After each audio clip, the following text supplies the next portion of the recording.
झारखंड के दिशोम गुरु शिबू सोरेन अब हमारे बीच नहीं रहे। पूरे झारखंड में शोक की लहर है, लेकिन अंतिम संस्कार से जुड़ी एक बड़ी खबर सामने आई है। शिबू सोरेन को मुखाग्नि उनके छोटे बेटे बसंत सोरेन देंगे, ना कि झारखंड के मुख्यमंत्री और बड़े बेटे हेमंत सोरेन। सवाल ये उठ रहा है कि आखिरकार क्यों?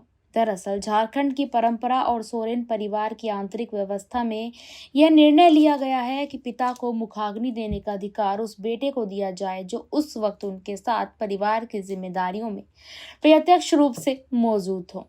हेमंत सोरेन इस समय राजनीतिक और कानूनी लड़ाई से जूझ रहे हैं। ईडी मामले और जेल से बाहर आने के बाद हेमंत पर झारखंड सरकार की जिम्मेदारी भी है।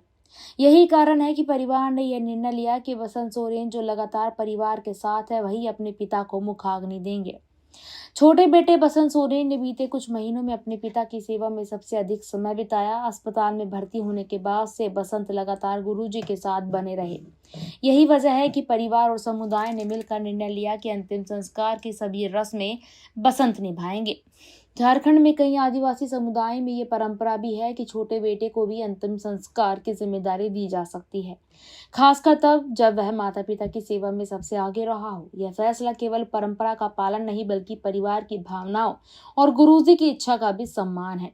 इस फैसले को लेकर कोई मतभेद नहीं है। हेमंत सोरेन ने खुद अपने छोटे भाई बसंत को यह जिम्मेदारी सौंपी है और साथ ही साथ कहा है, यह केवल मुखाग्नि की रस्म नहीं, बल्कि पिता के विचारों और संघर्षों को आगे बढ़ाने की जिम्मेदारी भी है, जिसे हम सब मिलकर निभाएंगे। गुरुजी के संघर्षों की मशाल अब पूरे परिवार के कंधों पर है।